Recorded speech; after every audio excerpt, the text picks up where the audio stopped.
ਨਾਲ ਮੈਂ ਰਾਜਕਨਵੀਰ ਸਿੰਘ ਜੁੜ ਚੁੱਕੇ ਨੇ ਹਰਜੋਤ ਸਿੰਘ ਖਾਲਸਾ ਜੀ। ਹਰਜੋਤ ਸਿੰਘ ਜੀ ਆਇਆਂ ਨੂੰ ਸਵਾਗਤ ਹੈ। ਸਤਿ ਸ੍ਰੀ ਅਕਾਲ ਜੀ। ਸਤਿ ਸ਼੍ਰੀ ਅਕਾਲ, ਧੰਨਵਾਦ ਜੀ ਆਇਆਂ ਨੂੰ। ਪੰਜਾਬੀ ਰੇਡੀਓ USA ਦੇ ਜਿੰਨੇ ਵੀ ਸਰੋਤੇ ਸਾਡੇ ਸਾਰੇ ਹੀ AM ਸਟੇਸ਼ਨਸ, FM ਸਟੇਸ਼ਨਸ, ਘਰਾਂ ਦੇ ਵਿੱਚ ਰੇਡੀਓ ਸੈਟਸ ਦੇ ਰਾਹੀਂ, ਟੈਲੀਫੋਨ ਦੇ ਰਾਹੀਂ, ਫੇਸਬੁੱਕ, YouTube ਤੇ ਲਾਈਵ ਦੇਖ ਰਹੇ ਹੋ, ਸੁਣ ਰਹੇ ਹੋ, ਸਾਰਿਆਂ ਨੂੰ ਜੀ ਆਇਆਂ ਨੂੰ ਤੇ ਬਹੁਤ ਹੀ ਪਿਆਰ ਤੇ ਸਤਿਕਾਰ ਭਰੀ ਸਤਿ ਸ਼੍ਰੀ ਅਕਾਲ ਸਰੋਤਿਓ। ਅੱਜ ਮਾਰਚ ਦੀ 13 ਤਰੀਕ ਆ, ਦਿਨ ਵੀਰਵਾਰ ਆ। ਤੁਹਾਡੇ ਲਈ ਸ਼ਾਮ ਦਾ ਅਪਡੇਟ ਕੈਲੀਫੋਰਨੀਆ ਪ੍ਰੋਗਰਾਮ ਲੈ ਕੇ ਹਾਜ਼ਰ ਹੋਏ ਹਾਂ।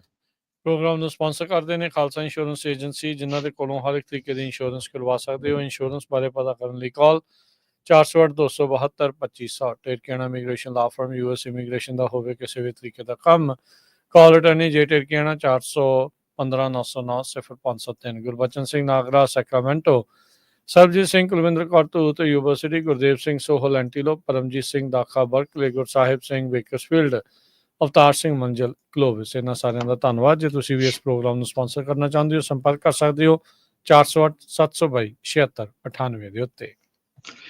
ਕੈਲੀਫੋਰਨੀਆ ਨੇ 19 ਦੇ ਕਰੀਬ ਹੋਰ ਡੈਮੋਕ੍ਰੇਟ ਸਟੇਟਸ ਨੂੰ ਜੁਆਇਨ ਕਰ ਲਿਆ ਹੈ, ਤਾਂ ਕਿ ਜੋ ਬਹੁਤ ਵੱਡੀ ਗਿਣਤੀ ਦੇ ਵਿੱਚ ਡਿਪਾਰਟਮੈਂਟ ਆਫ ਐਜੂਕੇਸ਼ਨ ਚੋਂ ਲੇ ਆਫ ਹੋਣ ਜਾ ਰਹੀ ਆ, ਉਸ ਨੂੰ ਰੋਕਿਆ ਜਾ ਸਕੇ। ਕੈਲੀਫੋਰਨੀਆ ਦੇ ਅਟਾਰਨੀ ਜਨਰਲ ਰੌਬ ਬੋਂਟਾ ਉਹਨਾਂ ਨੇ ਇਹ ਕਿਹਾ ਵੀ ਜੋ staff reduction education secretary Linda McMahon ਵੱਲੋਂ ਜਿਹੜੀ ਅਨਾਉਂਸ ਕੀਤੀ ਗਈ ਆ, ਇਹ ਰੈਕਲੈਸ ਹੈਗੀ ਆ। ਇੱਕ ਤਰ੍ਹਾਂ ਦੇ ਨਾਲ ਪ੍ਰੈਜ਼ੀਡੈਂਟ ਟਰੰਪ ਹੋਣਾ ਦੀ ਉਸ ਪਲੈਜ ਨੂੰ ਅੱਗੇ ਵਧਾਉਣ ਦਾ ਕੰਮ ਆ ਵੀ ਡਿਪਾਰਟਮੈਂਟ ਨੂੰ ਪੂਰੀ ਤਰ੍ਹਾਂ ਬੰਦ ਕੀਤਾ ਜਾ ਸਕੇ। 19 ਡੈਮੋਕ੍ਰੇਟ ਸਟੇਟ ਤੇ ਡਿਸਟ੍ਰਿਕਟ ਆਫ ਕੋਲੰਬੀਆ, ਇਹਨਾਂ ਨੇ already district of ਮੈਸੇਚਿਊਸੇਟਸ the court ਦੇ ਵਿੱਚ ਕੇਸ ਫਾਈਲ ਕਰ ਦਿੱਤਾ ਹੈਗਾ। ਮਾਰਚ 21 ਨੂੰ ਲੇ ਆਫ ਹੋਣੀ ਸੀ 2183 ਜੋ ਵਰਕਰਸ ਆ ਡਿਪਾਰਟਮੈਂਟ ਆਫ ਐਜੂਕੇਸ਼ਨ, ਸੋ ਇਹ ਡਾਊਨ ਹੋ ਜਾਣੀ ਸੀ 4133 ਤੋਂ ਥੱਲੇ। 600 ਦੇ ਕਰੀਬ ਜਿਹੜੇ EMPLOYEES ਆ ਉਹਨਾਂ ਨੇ ਵਲੰਟੀਅਰਲੀ ਆਪਣਾ ਅਸਤੀਫਾ ਦੇ ਦਿੱਤਾ ਸੀਗਾ। ਸੋ ਡਿਪਾਰਟਮੈਂਟ ਆਫ ਐਜੂਕੇਸ਼ਨ ਨੇ ਆਲਰੇਡੀ ਕਾਫੀ ਕੱਟ ਜਿਹੜੇ ਆ ਸਟੇਟਾਂ ਨੂੰ ਲਾ ਦਿੱਤੇ ਹੈਗੇ ਆ। ਆਫਿਸ ਆਫ ਸਿਵਲ ਰਾਈਟਸ ਉਹਨਾਂ ਨੇ ਕਿਹਾ ਵੀ ਜੋ ਉਹਨਾਂ ਦੇ ਡੈਲਸ, Chicago, Cleveland, Boston, New York, Philadelphia office ਆ, ਉਹ ਵੀ ਕਲੋਜ਼ ਹੋਣ ਜਾ ਰਹੇ ਹੈਗੇ ਆ। ਸੋ 50 ਦੇ ਕਰੀਬ EMPLOYEES ਜੋ ਸਿਵਲ ਰਾਈਟ ਕੇਸਸ ਦੇ ਉੱਤੇ ਕੰਮ ਕਰਦੇ ਸੀ ਅੰਡਰ ਡਿਪਾਰਟਮੈਂਟ ਆਫ ਐਜੂਕੇਸ਼ਨ, ਉਹ ਇਹਨਾਂ ਦੇ ਵਿੱਚ ਸੀਗੇ।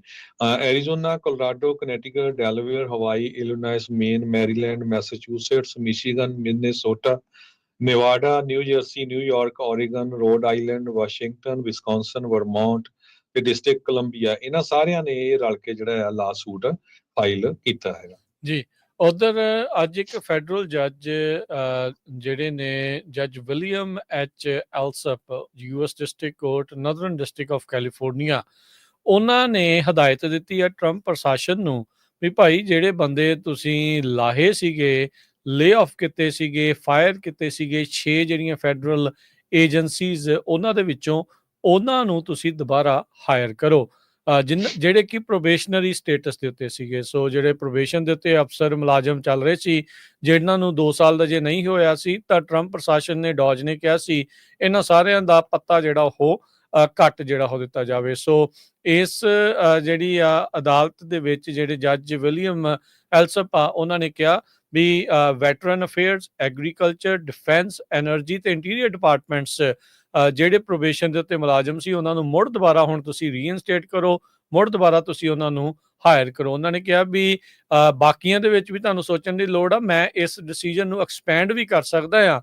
ਆ ਜੇ ਹੋਰ ਏਜੰਸੀਜ਼ ਵੀ ਇਸ ਤੇ ਉਲਟ ਇਵੈਂਚੁਅਲੀ ਕੇਸ ਜਿਹੜੀਆਂ ਉਹ ਕਰਦੀਆਂ ਹੈਗੀਆਂ। ਸੋ ਇਹ ਜਿਹੜਾ ਲਾਸੂਟ ਆ ਫੈਡਰਲ EMPLOYEE ਯੂਨੀਅਨਸ ਦੇ ਦੁਆਰਾ ਲਿਆਂਦਾ ਗਿਆ ਸੀ, ਚੈਲੰਜ ਕੀਤਾ ਗਿਆ ਸੀਗਾ ਡੌਜ ਦੇ ਇਸ ਕੰਮਕਾਜ ਨੂੰ, ਟਰੰਪ ਪ੍ਰਸ਼ਾਸਨ ਹੋਣਾ ਦੇ ਇਸ ਜਿਹੜੀ ਫਾਇਰਿੰਗ ਆ ਉਸ ਦੇ ਸਿਲਸਿਲੇ ਨੂੰ ਜਿਹੜਾ ਉਹ ਲੈ ਕੇ। ਸੋ ਜੱਜ ਐਲਸਪ ਆ, ਉਹ ਕਹਿੰਦੇ ਵੀ ਉਹ ਕਨਵਿੰਸਡ ਨੇ ਵੀ ਫੈਡਰਲ ਏਜੰਸੀਜ਼ ਉਹਨਾਂ ਨੇ ਡਾਇਰੈਕਟਿਵ ਫੋਲੋ ਕੀਤੇ ਸੀਗੇ। ਸੀਨੀਅਰ ਅਧਿਕਾਰੀ ਆਫਿਸ ਆਫ ਪਰਸਨਲ ਮੈਨੇਜਮੈਂਟ ਦੇ ਕੋਲੋਂ ਜਿਹੜਾ ਇੱਕ ਲੂਪ ਹੋਲ ਵਰਤਿਆ ਗਿਆ ਸੀਗਾ ਇਹ ਪ੍ਰੋਬੇਸ਼ਨ ਆਫਿਸਰਸ ਨੂੰ ਫਾਇਰ ਕਰਨ ਦੇ ਲਈ, ਪੂਅਰ ਪਰਫਾਰਮੈਂਸ ਨੂੰ ਸਾਈਟ ਕਰਕੇ ਉਹਨਾਂ ਨੇ ਇਹਨਾਂ ਨੂੰ ਬਾਹਰ ਦਾ ਰਸਤਾ ਜਿਹੜਾ ਉਹ ਦਿਖਾਇਆ ਸੀਗਾ। ਉਹਨਾਂ ਨੇ ਇਹ ਕਨਕਲੂਡ ਕੀਤਾ ਵੀ ਜਿਹੜੇ ਸਰਕਾਰ ਦੇ ਇਹ ਐਕਸ਼ਨ ਆ ਇਹ ਇੱਕ ਗਿਮਿਕ ਹੈਗੇ ਆ, ਜਿਹੜੀਆਂ ਮਾਸ ਫਾਇਰਿੰਗਸ ਲਗਾਤਾਰ ਕਰ ਰਹੇ ਹੋ। ਜੇ ਦੇਖਿਆ ਜਾਵੇ ਟਰੰਪ ਪ੍ਰਸ਼ਾਸਨ ਨੂੰ ਅਦਾਲਤਾਂ ਦੇ ਵਿੱਚ ਲਗਾਤਾਰ ਕਈ ਹਾਰਾਂ ਦਾ ਵੀ ਸਾਹਮਣਾ ਜਿਹੜਾ ਉਹ ਕਰਨਾ ਪਿਆ ਆ। ਇਵੈਂਚੁਅਲੀ ਇਹ ਜਿਹੜੇ ਕੇਸ ਆ ਉਹ ਉਤਲੀਆਂ ਅਦਾਲਤਾਂ 'ਚ ਹੋ ਸਕਦਾ ਵੀ ਸੁਪਰੀਮ ਕੋਰਟ ਤੱਕ ਦਸਤਕ ਜਿਹੜੇ ਉਹ ਦੇਣਗੇ। ਜਿਹੜੇ ਇਹਨਾਂ ਦੇ ਹਮਾਇਤੀ ਨੇ ਖਾਸ ਕਰਕੇ ਟਰੰਪ ਪ੍ਰਸ਼ਾਸਨ ਦੇ ਇਹਨਾਂ ਐਕਸ਼ਨਸ ਦੇ, ਉਹ ਕਹਿੰਦੇ ਆ ਵੀ ਇੱਕ ਅਨਇਲੈਕਟਡ ਜੱਜ ਕਿਸ ਤਰੀਕੇ ਦੇ ਨਾਲ ਇੱਕ ਇਲੈਕਟਡ ਪ੍ਰੈਜ਼ੀਡੈਂਟ ਦੀ ਪਾਲਿਸੀ ਨੂੰ ਚੈਲੰਜ ਜਿਹੜਾ ਆ ਉਹ ਕਰ ਸਕਦਾ ਆ। ਸੋ ਇਹ ਹੁਣ ਲਾਅ ਨੂੰ ਜਸਟੀਫਾਈ ਕਰਨ ਦੇ ਲਈ ਜਾਂ ਲਾਅ ਕਿਸ ਊਂਠ ਜਿਹੜਾ ਕਿਸ ਕਰਵਟ ਬੈਠਦਾ ਆ ਉਸ ਨੂੰ ਦੇਖਣ ਦੇ ਲਈ ਸੁਪਰੀਮ ਕੋਰਟ ਤੱਕ ਵੀ ਬਹੁਤ ਸਾਰੇ ਜਿਹੜੇ ਕੇਸ ਆ ਆਉਂਦੇ ਸੈਸ਼ਨਸ ਦੇ ਵਿੱਚ ਜਾ ਸਕਦੇ ਨੇ। ਡੈਮੋਕ੍ਰੈਟਿਕ ਸੈਨੇਟਰ ਚੱਕ ਸ਼ੂਮਰ ਉਹਨਾਂ ਨੇ ਕਿਹਾ ਵੀ ਉਹ ਗਵਰਨਮੈਂਟ ਸ਼ਟਡਾਊਨ ਦੇ ਹੱਕ ਦੇ ਵਿੱਚ ਨਹੀਂ ਹੈਗੇ। ਸੋ ਇਸ ਕਰਕੇ Republican led government funding bill ਜਿਹਦੇ ਨਾਲ ਬਹੁਤ ਸਾਰੇ ਡੈਮੋਕ੍ਰੇਟਸ ਡਿਵਾਈਡਡ ਹੈਗੇ ਆ, ਉਹ ਉਸ ਨੂੰ ਸਪੋਰਟ ਕਰਨ ਜਾ ਰਹੇ ਹੈਗੇ ਆ। ਉਹ ਕਹਿੰਦੇ ਵੀ ਗਵਰਨਮੈਂਟ ਸ਼ਟਡਾਊਨ ਹੋਣ ਨਾਲੋਂ ਇਹ ਬੈਟਰ ਆ, ਚਾਹੇ ਇਹ ਬਿੱਲ ਜਿੰਨਾ ਮਰਜ਼ੀ ਮਾੜਾ ਵੀ ਆ ਪਰ ਗਵਰਨਮੈਂਟ ਚੱਲਦੀ ਰਹੇ। ਇਹ ਚੱਕ ਸ਼ੂਮਰ ਉਹਨਾਂ ਨੇ ਕਿਹਾ। ਦੂਸਰੇ ਪਾਸੇ ਪ੍ਰੈਜ਼ੀਡੈਂਟ ਟਰੰਪ ਉਹਨਾਂ ਨੇ ਸੁਪਰੀਮ ਕੋਰਟ ਦੇ ਕੋਲ ਪਟੀਸ਼ਨ ਕੀਤੀ ਹੈ ਵਰਥ ਰਾਈਟ ਸਿਟੀਜ਼ਨਸ਼ਿਪ ਨੂੰ ਲੈ ਕੇ। ਉਹ ਸੁਪਰੀਮ ਕੋਰਟ ਤੋਂ ਮੰਗ ਕਰ ਰਹੇ ਆ ਵੀ ਜਿਹੜੀ ਵਰਥ ਰਾਈਟ ਸਿਟੀਜ਼ਨਸ਼ਿਪ ਆ ਉਹਦੇ ਤੇ ਰਿਸਟ੍ਰਿਕਸ਼ਨਸ ਲਾਈਆਂ ਜਾਣ ਵੀ ਜੇ ਕਿਸੇ ਦੇ ਪੇਰੈਂਟਸ ਸਿਟੀਜ਼ਨ ਨਹੀਂ ਹੈਗੇ, ਬੱਚਾ ਇੱਥੇ ਜੰਮਦਾ ਤੇ ਉਹ ਸਿਟੀਜ਼ਨ ਨਹੀਂ ਬਣ ਸਕਦਾ ਹੈਗਾ। ਤੇ ਨਾਲ ਦੀ ਨਾਲ ਉਹਨਾਂ ਨੇ ਸਵੇਰੇ ਵੀ ਆਪਾਂ ਡਿਸਕਸ ਕੀਤਾ ਸੀ ਆਪਣੇ ਟਰੂਥ ਸੋਸ਼ਲ ਮੀਡੀਆ ਦੇ ਉੱਤੇ ਅਨਾਉਂਸ ਕੀਤਾ ਆ ਕਿ 200 ਤੋਂ ਵੱਧ % ਟੈਰਿਫ ਅਲਕੋਹਲ ਦੇ ਉੱਤੇ ਲਾਉਣ ਜਾ ਰਹੇ ਆ, ਜਿਹੜੇ ਯੂਰਪੀਅਨ ਵਾਈਨਸ, ਸ਼ੈਂਪੇਨ ਤੇ ਸਪਿਰਿਟਸ ਹੈਗੀਆਂ ਆ ਅਪ੍ਰੈਲ 1 ਤੋਂ। ਤੇ ਮਹਿਮੂਦ ਖਲੀਲ ਦੇ ਹੱਕ ਦੇ ਵਿੱਚ ਅੱਜ ਹਜ਼ਾਰਾਂ ਦੀ ਗਿਣਤੀ ਦੇ ਵਿੱਚ ਟਰੰਪ ਟਾਵਰ ਨੂੰ ਲੋਕਾਂ ਨੇ ਘੇਰ ਲਿਆ, ਜਿਨ੍ਹਾਂ ਦੇ ਵਿੱਚ ਯੂਸ਼ ਵੌਇਸ ਫॉर ਪੀਸ ਯੂਸ ਮੂਲ ਦੇ ਵੀ ਬਹੁਤ ਵੱਡੇ ਲੋਕ ਸੀਗੇ। ਉਹਨਾਂ ਨੇ ਇਹ ਕਿਹਾ ਵੀ ਸ਼ਰੇਆਮ ਧੱਕਾ ਹੋ ਰਿਹਾ ਹੈ ਪਾਲਸਤੀਨੀਅਨ ਐਕਟਿਵਿਸਟ ਦੇ ਨਾਲ ਤੇ ਇਸ ਨੂੰ ਜਲਦੀ ਤੋਂ ਜਲਦੀ ਛੱਡਿਆ ਜਾਵੇ, ਜੋ ਕਿ ਕੋਲੰਬੀਆ ਯੂਨੀਵਰਸਿਟੀ ਦਾ ਗ੍ਰੈਜੂਏਟ ਹੈਗਾ, ਤੇ ਉਸ ਨੂੰ ਡਿਪੋਰਟ ਨਾ ਕੀਤਾ ਜਾਵੇ। ਜੀ ਬਿਲਕੁਲ, ਕਹਿੰਦੇ ਵੀ ਸੈਂਕੜੇ ਤੋਂ ਵੱਧ ਲੋਕਾਂ ਨੂੰ ਹੁਣ ਤੱਕ ਗ੍ਰਿਫਤਾਰ ਜਿਹੜਾ ਕਰ ਲਿਆ ਗਿਆ ਆ। ਉਹਨਾਂ ਨੇ T-shirts Bhai C not in our ਨੇਮ, ਵੀ ਸਾਡਾ ਨਾਂ ਲਾ ਕੇ ਜਿਹੜਾ ਤੁਸੀਂ ਇਹ ਕੰਮ ਨਾ ਜਿਹੜਾ ਉਹ ਕਰੋ। ਕਈਆਂ ਨੇ ਸਲੋਗਨ ਫੜੇ ਸੀਗੇ ਵੀ fight Nazis not students, free Mahmoud, free Palestine, you can't deport movement. So ਇੱਦਾਂ ਦੀ ਨਾਅਰੇਬਾਜ਼ੀ, ਇੱਦਾਂ ਦੇ ਸਲੋਗਨਸ ਦੇ ਨਾਲ ਜਿਹੜਾ ਉਹ ਦੇਖਿਆ ਗਿਆ। ਕਹਿੰਦੇ ਵੀ ਪ੍ਰੋਟੈਸਟਰ ਤਕਰੀਬਨ ਸਵੇਰੇ 11:30 ਵਜੇ ਉਹ ਦੋ ਗਰੁੱਪਾਂ ਦੇ ਵਿੱਚ ਆਏ ਤੇ ਉਹਨਾਂ ਨੇ ਜਿਹੜੀਆਂ ਸਾਈਡ ਡੋਰਸ ਤੇ ਫਰੰਟ ਡੋਰ ਆ ਉਸ ਦੇ ਸਾਹਮਣੇ ਜਾ ਕੇ ਸਿਟ ਇਨ ਪ੍ਰੋਟੈਸਟ ਸ਼ੁਰੂ ਕਰ ਦਿੱਤਾ ਸੀਗਾ। ਸੋ ਇਹ ਚੀਜ਼ਾਂ ਜਿਹੜੀਆਂ ਕਹਿੰਦੇ ਵੀ ਪਤਾ ਲੱਗਾ ਵੀ ਪਹਿਲਾਂ ਜਦੋਂ ਉਹ ਰੈਗੂਲਰ ਕੱਪੜੇ ਪਾ ਕੇ ਆਏ ਸੀ, ਪਰ ਥੱਲੇ ਜਿਹੜੇ ਪ੍ਰੋਟੈਸਟ ਗੀਅਰ ਅੰਡਰਨੀਥ ਆ ਉਹਨਾਂ ਨੇ ਪਾਇਆ ਹੋਇਆ ਸੀਗਾ। ਸੋ 300 ਤੋਂ ਵੱਧ ਕਹਿੰਦੇ ਜਿਹੜੇ ਪ੍ਰੋਟੈਸਟਰ ਆ ਉਹਨਾਂ ਨੇ ਟਰੰਪ ਟਾਵਰ ਨੂੰ ਘੇਰਿਆ ਸੀਗਾ, ਜਿਨ੍ਹਾਂ ਵਿੱਚੋਂ ਕਈ ਲੋਕਾਂ ਨੇ ਇਹ ਕਿਹਾ ਵੀ ਮੈਂ ਆਪਣੀ ਜਿਹੜੀ ਗ੍ਰੈਂਡ ਮਦਰ ਆ ਉਸਨੇ ਜਿਹੜੀ ਉਹਦੀ ਕਜ਼ਨਸ ਆ ਉਹ ਸਾਰੇ ਜਣੇ ਹੋਲੋਕਾਸਟ ਦੇ ਵਿੱਚ ਗਵਾ ਲਏ ਸੀਗੇ। ਉਹਨਾਂ ਦੀਆਂ ਕਹਿੰਦੇ ਵੀ ਅਸੀਂ ਇਹਨਾਂ ਸਟੋਰੀਜ਼ ਤੋਂ ਹੀ ਜਿਹੜਾ ਉਹ ਜਾਣਿਆ ਆ, ਤੇ ਕਹਿੰਦੇ ਵੀ ਉਹੀ ਕੰਮ ਜੇ ਤੁਸੀਂ ਇੱਥੇ ਕਰੋਗੇ ਤਾਂ ਇਹ ਕੰਮ ਜਿਹੜਾ ਮਾੜਾ ਹੋਊਗਾ। ਬਹੁਤ ਸਾਰੇ ਲੋਕ ਇਸ ਟਾਈਮ ਟਰੰਪ ਹੋਣਾ ਦੀ ਜਿਹੜੀ ਮਾਸ ਡੈਪੋਟੇਸ਼ਨ ਆ ਜਾਂ ਕਿਸੇ ਨੂੰ ਵੀ ਫੜ ਕੇ ਡਿਪੋਰਟ ਕਰਨ ਵਾਲੀ ਜਿਹੜੀ ਗੱਲ ਹੈਗੀ ਆ ਉਸ ਦੇ ਉਲਟ ਜਿਹੜੇ ਉਹ ਆ ਰਹੇ ਆ। ਉਸ ਦੀ ਤੁਲਨਾ ਕਈ ਜਣੇ ਤਾਂ ਹੁਣ ਹਿਟਲਰ ਤੱਕ ਵੀ ਜਿਹੜੇ ਉਹ ਕਰਨ ਲੱਗ ਗਏ ਵੀ ਉਹਨਾਂ ਦਾ ਜਿਹੜਾ ਗਸਤਾਪੋ ਸੀਗਾ ਉਹ ਇਦਾਂ ਹੀ ਕਰਦਾ ਸੀ, ਜਿਹਨੂੰ ਮਰਜ਼ੀ ਚੱਕ ਕੇ ਬਾਹਰ ਕੱਢ ਸਕਦਾ ਸੀਗਾ, ਡਿਟੇਨ ਜਿਹੜਾ ਉਹ ਕਰ ਸਕਦਾ ਸੀ। ਕਹਿੰਦੇ ਵੀ ਜੇ ਪ੍ਰੈਸੀਡੈਂਟ ਸੈੱਟ ਹੋ ਗਿਆ, ਹੁਣ ਜਿਹੜੇ ਸੈਕਟਰੀ ਹੈਗੇ ਨੇ, ਸਟੇਟ ਸੈਕਟਰੀ ਮਾਰਕੋ ਰੂਬੀਓ, ਉਹਨਾਂ ਦੇ ਹੱਥ ਦੇ ਵਿੱਚ ਆ ਕਾਨੂੰਨ। ਉਹਨਾਂ ਨੂੰ ਇਖਤਿਆਰ ਦਿੰਦਾ ਆ ਵੀ ਇਹ ਦੱਸਣ ਵੀ ਖਲੀਲ ਨੂੰ ਜਿਹੜਾ ਉਹ ਰੱਖਣਾ ਆ ਜਾਂ ਬਾਹਰ ਕੱਢਣਾ ਆ। ਵਾਈਟ ਹਾਊਸ ਖੁਦ ਮੰਨਦਾ ਆ ਵੀ ਖਲੀਲ ਨੇ ਕੋਈ ਵੀ ਜਿਹੜਾ ਗੈਰ ਕਾਨੂੰਨੀ ਕੰਮ ਨਹੀਂ ਕੀਤਾ ਹੈਗਾ, ਪਰ ਹੁਣ ਫਿਰ ਵੀ ਜਿਹੜਾ ਗੇਂਦ ਆ ਉਹ ਮਾਰਕੋ ਰੂਬੀਓ ਦੇ ਪਾਲੇ ਦੇ ਵਿੱਚ ਆ ਚੁੱਕੀ ਆ। ਸੋ ਉਹ ਵੀ ਖਾਸੀ ਦਬਾਅ ਦਾ ਇਸ ਟਾਈਮ ਸ਼ਿਕਾਰ ਨੇ। ਉਹਨਾਂ ਦੇ ਫੈਸਲੇ ਨੇ ਅੱਗੇ ਬਹੁਤ ਸਾਰੀਆਂ ਜਿਹੜੀਆਂ ਨਵੀਆਂ ਰਾਹਾਂ ਨੂੰ ਆਈਦਰ ਖੋਲ੍ਹਣਾ ਜਾਂ ਬੰਦ ਕਰਨਾ ਹੈ। ਰਸ਼ੀਆ ਦੇ ਜੋ ਪ੍ਰੈਜ਼ੀਡੈਂਟ ਹੈਗੇ ਆ ਪੁਟਨ, ਉਹਨਾਂ ਨੇ ਕੰਡੀਸ਼ਨਸ ਰੱਖ ਦਿੱਤੀਆਂ ਆ ਵੀ ਆਪਾਂ ਸ਼ਾਂਤੀ ਦੀ ਗੱਲਬਾਤ ਤਾਂ ਹੀ ਕਰਾਂਗੇ, ਇੱਕ ਤਾਂ ਸਿੱਧੀ ਅਮਰੀਕਾ ਦੇ ਨਾਲ ਗੱਲਬਾਤ ਹੋਵੇ 30 ਦਿਨਾਂ ਦਾ ਜਿਹੜਾ ਸੀਜ਼ਫਾਇਰ ਹੈਗਾ, ਤੇ ਬਾਕੀ ਕੁਝ ਏਰੀਆ ਜਿਹੜਾ ਯੂਕਰੇਨ ਨੇ ਦੱਬਿਆ ਹੈ ਉਹਨਾਂ ਦਾ, ਤੇ ਉਹ ਉਸ ਨੂੰ ਵਾਪਸ ਕੀਤਾ ਜਾਵੇ। ਕਹਿੰਦੇ ਵੀ ਸੀਜ਼ਫਾਇਰ ਦਾ ਮੇਨ ਜੋ ਕਾਰਨ ਹੋਣਾ ਚਾਹੀਦਾ ਆ, ਵੀ ਜੋ ਰੂਟ ਕਾਜ਼ ਆ ਇਸ ਕ੍ਰਾਈਸਿਸ ਦਾ, ਉਸ ਨੂੰ ਜਿਹੜਾ ਫਾਈਂਡ ਆਊਟ ਕੀਤਾ ਜਾਵੇ। ਉਹ ਕਹਿੰਦੇ ਵੀ we need to negotiate with American colleagues and partners. ਤੇ ਪੁਟਿਨ ਉਹਨਾਂ ਨੇ ਇਹ ਕਿਹਾ ਵੀ ਮੈਂ ਡੋਨਲਡ ਟਰੰਪ ਉਹਨਾਂ ਦੇ ਨਾਲ ਫੋਨ ਦੇ ਉੱਤੇ ਵੀ ਗੱਲਬਾਤ ਕਰੂੰਗਾ।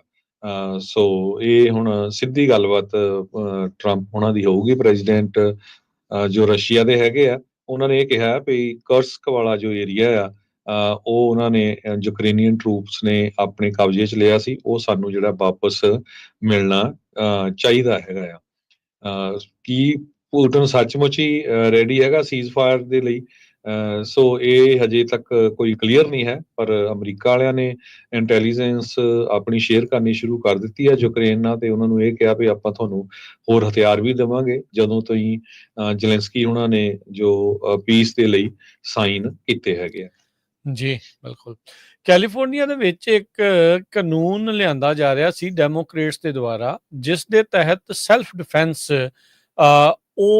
ਉਹ ਜੇ ਕੋਈ ਕਰਦੇ ਹੋਏ ਸੈਲਫ ਡਿਫੈਂਸ ਕਰਦੇ ਹੋਏ ਕਿਸੇ ਨੂੰ ਮਾਰ ਦਿੰਦਾ ਆ ਤਾਂ ਕਹਿੰਦੇ ਵੀ ਉਸ ਨੂੰ ਇਲੀਗਲ ਘੋਸ਼ਿਤ ਹੋ ਜਾਣਾ ਸੀ, ਇਲੀਗਲ ਕਰਾਰ ਦੇ ਦੇਣਾ ਸੀ। AB 1333 ਹਾਲੀਵੁੱਡ ਦੀ Democrat assembly member rich Chavez ਜ਼ਬਰ ਉਹਨਾਂ ਨੇ ਜਿਹੜਾ ਉਹ ਲਿਆਂਦਾ ਸੀ। ਹੁਣ ਕਹਿੰਦੇ ਵੀ ਉਸ ਦੀ ਇੰਨੀ ਕੁ ਜ਼ਿਆਦਾ ਵਿਰੋਧਤਾ ਜਿਹੜੀ ਹੋਈ ਆ, ਤੇ ਨਾਲ ਦੇ ਨਾਲ ਖਾਸ ਕਰਕੇ ਰਿਪਬਲਿਕਨ ਨੇ ਮੁੱਦੇ ਨੂੰ ਕਾਫੀ ਜ਼ਿਆਦਾ ਉਭਾਰਿਆ। ਉਸ ਦੇ ਚੱਲਦਿਆਂ ਇਸ ਬਿੱਲ ਨੂੰ ਹੁਣ ਉਹਨਾਂ ਨੇ ਵਾਪਸ ਲੈ ਲਿਆ ਹੈਗਾ ਆ।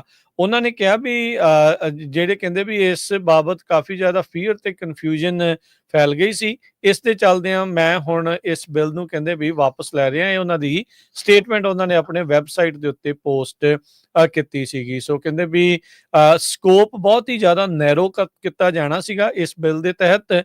ਜੇ ਕੋਈ ਸੈਲਫ ਡਿਫੈਂਸ ਦੇ ਐਕਟ ਦੇ ਵਿੱਚ ਲੀਥਲ ਫੋਰਸ ਨੂੰ ਯੂਜ਼ ਕਰ ਲੈਂਦਾ ਸੀਗਾ। AB 1333 ਜਿਹੜਾ ਬਿੱਲ ਆ, ਇਹ ਕੰਜ਼ਰਵੇਟਿਵਸ ਦੇ ਲਈ ਕਹਿੰਦੇ ਵੀ ਇੱਕ ਵੱਡਾ ਟਾਕਿੰਗ ਪੁਆਇੰਟ ਜਿਹੜਾ ਉਹ ਬਣ ਗਿਆ। ਕੈਲੀਫੋਰਨੀਆ ਦੇ ਡੈਮੋਕ੍ਰੇਟਸ ਜਿਨ੍ਹਾਂ ਨੂੰ ਪਹਿਲਾਂ ਹੀ ਸੌਫਟ ਔਨ ਕ੍ਰਾਈਮ ਦੇ ਕਰਕੇ ਇਦਾਂ ਦੇ ਚੀਜ਼ਾਂ ਦਾ, ਇਦਾਂ ਦੇ ਵਿਰੋਧਤਾ ਦਾ ਸਾਹਮਣਾ ਕਰਨਾ ਪੈ ਰਿਹਾ ਆ।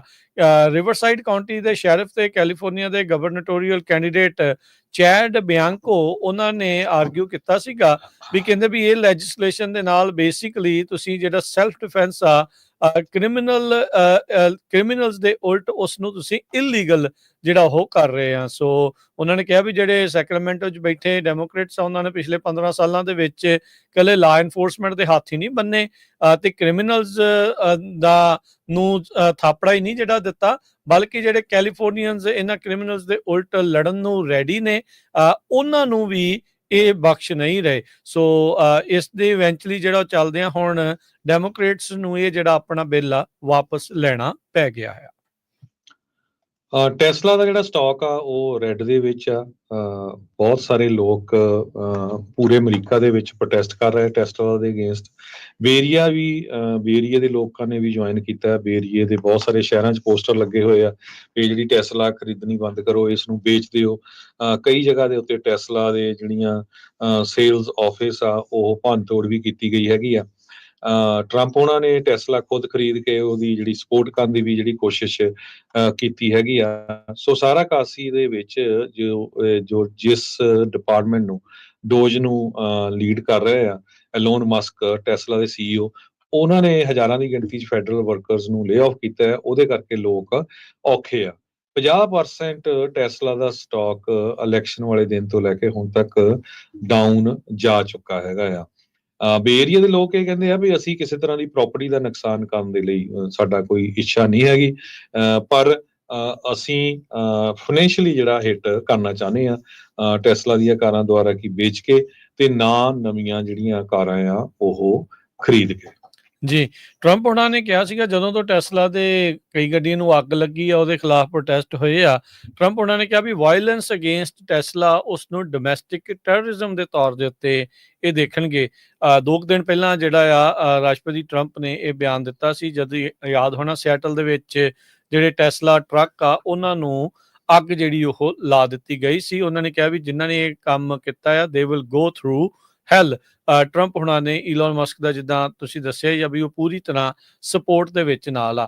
ਉੱਦਾਂ ਜੇ ਮੰਨਿਆ ਜਾਵੇ ਵਾਈਟ ਹਾਊਸ ਦਾ ਜਾਂ ਅਦਾਲਤੀ ਦਸਤਾਵੇਜ਼ਾਂ ਦੇ ਮੁਤਾਬਕ ਡੋਜ ਨੂੰ ਟਰੰਪ ਹੁਣੀ ਰਨ ਕਰ ਰਹੇ ਆ, ਪਰ ਲੋਕਾਂ ਦੀਆਂ ਨਜ਼ਰਾਂ ਦੇ ਵਿੱਚ ਸਭ ਨੂੰ ਪਤਾ ਆ ਵੀ ਡੋਜ ਨੂੰ ਇਸ ਟਾਈਮ ਈਲਨ ਮਸਕ ਹੀ ਜਿਹੜਾ ਉਹ ਰਨ ਕਰ ਰਿਹਾ ਆ, ਕਿਉਂਕਿ ਉਹ ਅਧਿਕਾਰਤ ਇਲੈਕਟਡ ਅਧਿਕਾਰੀ ਨਹੀਂ ਆ, ਉਸ ਦੀ ਸੈਨੇਟ ਦੇ ਵਿੱਚ ਕਨਫਰਮੇਸ਼ਨ ਨਹੀਂ ਹੋਈ ਤੇ ਇੱਕ ਸਰਕਾਰੀ ਏਜੰਸੀ ਨੂੰ ਰਨ ਕਰਨ ਦਾ ਉਹਦੇ ਕੋਲ ਇਸ ਤਰੀਕੇ ਦੇ ਨਾਲ ਅਖਤਿਆਰ ਨਹੀਂ ਹੈਗਾ। ਸੋ ਅਦਾਲਤ ਦੇ ਵਿੱਚ ਜਾਂ ਲੀਗਲ ਦੇ ਵਿੱਚ ਟਰੰਪ ਹੋਣੀ, ਪਰ ਉੱਦਾਂ ਕਹਿੰਦੇ ਵੀ ਜਿਹੜੇ ਈਲਨ ਮਸਕ ਆ ਉਹ ਇਸ ਦੇ ਵਿੱਚ ਸ਼ਾਰਟਸ ਕਾਲ ਕਰ ਰਹੇ ਨੇ। ਸਦਰਨ ਕੈਲੀਫੋਰਨੀਆ ਦੇ ਵਿੱਚ ਟੋਰਨਾਡੋਜ਼ ਆ ਸਕਦੇ ਆ। ਕਾਫੀ ਜ਼ਿਆਦਾ ਹਵਾਵਾਂ ਤੇਜ਼ ਆ, ਮੀਂਹ ਬਹੁਤ ਜ਼ਿਆਦਾ ਪਿਆ ਹੈਗਾ ਤੇ ਜਿਹਦੇ ਨਾਲ ਕਈ ਜਗ੍ਹਾ ਦੇ ਉੱਤੇ ਲੈਂਡਸਲਾਈਡਸ ਹੋਏ ਹੈਗੇ ਆ। ਕਹਿੰਦੇ ਵੀ ਪਾਵਰਫੁਲ ਸਟਾਰਮ ਆਇਆ ਸੀ ਜਿਹਦੇ ਨਾਲ ਬਹੁਤ ਜ਼ਿਆਦਾ ਨੁਕਸਾਨ ਹੋਇਆ ਹੈਗਾ। Port of Los Angeles, Ventura, Orange counties ਦੇ ਵਿੱਚ ਫਲੈਸ਼ ਫਲੱਡ ਵਾਰਨਿੰਗ ਜਿਹੜੀ ਜਾਰੀ ਕੀਤੀ ਗਈ ਹੈ। ਬਹੁਤ ਸਾਰੀਆਂ ਵੀਡੀਓਜ਼ ਆ ਰਹੀਆਂ ਜਿੱਥੇ ਲੋਕਾਂ ਦੀਆਂ ਕਾਰਾਂ ਰੁੜ ਕੇ ਜਿਹੜੀਆਂ ਛੋਟੀਆਂ ਸਟਰੀਮਸ ਹੁੰਦੀਆਂ ਉਹਨਾਂ ਦੇ ਵਿੱਚ ਜਾ ਰਹੀਆਂ ਹੈਗੀਆਂ। ਜਿੱਥੇ ਅੱਗ ਲੱਗੀ ਸੀ ਉੱਥੇ ਤੁਹਾਨੂੰ ਪਤਾ ਹੀ ਆ ਵੀ ਸਾਰੇ ਟਰੀ ਸੜ ਗਏ ਸੀ ਤੇ ਹੁਣ ਉੱਥੇ ਮੱਡ ਸਲਾਈਡ ਬਹੁਤ ਜ਼ਿਆਦਾ ਹੋ ਰਹੇ ਹੈਗੇ ਆ। ਸੋ ਇਹ ਨਿਊਯਾਰਕ ਟਾਈਮ ਵੀ ਰਿਪੋਰਟ ਕਰ ਰਹੀ ਆ ਵੀ tornado reported in Los Angeles area as storm batters California. ਇੱਧਰ ਕੈਲੀਫੋਰਨੀਆ ਬੇ ਏਰੀਆ ਦੇ ਵਿੱਚ ਵੀ ਅੱਜ ਸਵੇਰੇ ਕਾਫੀ ਮੀਂਹ ਪਿਆ। ਕੱਲ ਸਾਰਾ ਦਿਨ ਮੀਂਹ ਪੈਂਦਾ ਰਿਹਾ ਹੈਗਾ। ਕੱਲ ਨੂੰ ਫੇਰ ਜਿਹੜਾ ਮੀਂਹ ਪੈਣਾ, ਇੱਦਾਂ ਹੀ ਸੈਂਟਰਲ ਵੈਲੀ ਦੇ ਵਿੱਚ ਵੀ ਮੀਂਹ ਕਾਫੀ ਪਿਆ ਹੈ। ਜੀ ਬਿਲਕੁਲ। ਸੋ ਹਾਲਾਤ ਇਦਾਂ ਦੇ ਹੀ ਆ। ਜਿਹੜੇ ਵੀ ਰੇਡੀਓ ਨੂੰ ਟੈਰੇਸਟਰੀਅਲ ਸਟੇਸ਼ਨਸ ਦੇ ਉੱਤੇ ਸੁਣ ਰਹੇ ਹੋਣੇ ਤੁਸੀਂ, ਬਹੁਤ ਟਾਈਮ ਦੇ ਉੱਤੇ ਜਿਹੜੇ ਐਮਰਜੈਂਸੀ ਅਲਰਟਸ ਜਿਹੜੇ ਉਹ ਸੁਣੇ ਹੋਣੇ ਆ। ਉਹ ਇਹੀ ਕਾਰਨ ਆ, ਜੇ ਕਿਤੇ ਕੋਈ ਫਲੈਸ਼ ਫਲੱਡ ਆ ਰਿਹਾ ਆ ਜਾਂ ਕਿਤੇ ਟੋਰਨੇਡੋ ਜਾਂ ਭਾਰੀ ਮੀਂਹ ਦੀ ਵਾਰਨਿੰਗ ਆ ਜਾਂ ਵੈਕੂਏਸ਼ਨ ਦੇ ਲਈ ਰੈਡੀ ਹੋਣ ਨੂੰ ਕਿਸੇ ਨੂੰ ਕਹਿੰਦੇ ਆ, ਤਾਂ ਉਹ ਤੁਸੀਂ ਰੇਡੀਓ ਦੇ ਜ਼ਰੀਏ ਇਹ ਐਮਰਜੈਂਸੀ ਅਲਰਟਸ ਆ ਉਹ ਤੁਸੀਂ ਸੁਣੇ ਹੋਣੇ ਆ। ਸੋ ਉਹਨਾਂ ਨੂੰ ਵੀ ਧਿਆਨ ਦੇ ਨਾਲ ਜਿਹੜੇ ਸੁਣਦੇ ਰਿਹਾ ਕਰੋ ਤਾਂ ਜੋ ਤੁਹਾਨੂੰ ਪਤਾ ਲੱਗ ਜਾਵੇ ਵੀ ਤੁਹਾਡੇ ਇਲਾਕੇ ਦੇ ਵਿੱਚ ਕੋਈ ਇੱਦਾਂ ਦੀ ਵੈਦਰ ਰਿਲੇਟਡ ਕੋਈ ਜਿਹੜੀ ਇੱਦਾਂ ਦੀ ਇਵੈਂਟ ਤਾਂ ਨਹੀਂ ਆ ਜਿਹਦੇ ਨਾਲ ਨੁਕਸਾਨ ਜਾਂ ਮੁਸ਼ਕਲ ਦੇ ਵਿੱਚ ਤੁਸੀਂ ਜਿਹੜਾ ਉਹ ਫਸ ਸਕਦੇ ਹੈਗੇ ਆ। ਸੋ ਮਡ ਸਲਾਈਡ, ਵੈਕੂਏਸ਼ਨ ਵਾਰਨਿੰਗ, ਰੈਸਕਿਊਜ਼, ਟੋਰਨੇਡੋ ਸਭ ਕੁਛ ਜਿਹੜੀਆਂ ਹੁਣ ਸਾਲ ਦੇ ਸ਼ੁਰੂਆਤ 'ਚ ਵਾਈਲਡ ਫਾਇਰਸ ਤੋਂ ਬਾਅਦ 'ਚ ਹੁਣ ਇਹ ਲੇਟ ਵਿੰਟਰ 'ਚ ਜਾਂ ਲੇਟ ਵੈਟ ਸੀਜ਼ਨ ਦੇ ਵਿੱਚ ਆਪਾਂ ਨੂੰ ਇਹ ਸਭ ਕੁਛ ਦੇਖਣ ਸੁਣਨ ਨੂੰ ਮਿਲ ਰਿਹਾ ਆ। ਗੜੇ ਤਾਂ ਤਕਰੀਬਨ ਸਾਰੇ ਹੀ ਥਾਵਾਂ ਦੇ ਉੱਤੇ ਜਿਹੜੇ ਆ ਪਿਛਲੇ ਦਿਨਾਂ ਦੇ ਵਿੱਚ ਅੱਜ ਇਸ ਸਟਾਰਮ ਦੇ ਵਿੱਚ ਤਕਰੀਬਨ ਸਾਰੇ ਥਾਵਾਂ ਦੇ ਉੱਤੇ ਗੜਿਆਂ ਦੀ ਮਾਰ ਜਿਹੜੀ ਹੋਈ ਆ। ਸੋ ਕਿਸਾਨਾਂ ਦੇ ਲਈ ਇਹ ਇੱਕ ਕਈ ਬੜੀ ਚੰਗੀ ਜਿਹੜੀ ਨਿਊਜ਼ ਨਹੀਂ ਆ। ਜਿੱਥੇ ਜਿੱਥੇ ਗੜੇ ਪਏ ਆ ਉੱਥੇ ਉਸ ਫਸਲ ਦਾ ਜਿਹੜਾ ਨੁਕਸਾਨ ਹੋਣ ਦਾ ਖਤਰਾ ਜਿਹੜਾ ਉਹ ਵੱਧ ਜਾਂਦਾ ਆ। ਜੀ ਜਾਂਦੇ ਜਾਂਦੇ ਜਿਹੜਾ ਹਰਜੋਤ ਸਿੰਘ ਜੀ ਹੁਣ ਆਪਾਂ ਮਾਰਕੀਟਸ ਦਾ ਜੇ ਹਾਲ ਦੱਸਦੇ ਜਾਈਏ ਤਾਂ ਕਹਿੰਦੇ ਵੀ S&P ਜਿਹੜਾ 500 ਆ ਉਹ ਵੀ ਕਰੈਕਸ਼ਨ ਟੈਰੀਟਰੀ ਦੇ ਵਿੱਚ ਪੈ ਚੁੱਕਾ ਹੈਗਾ ਆ।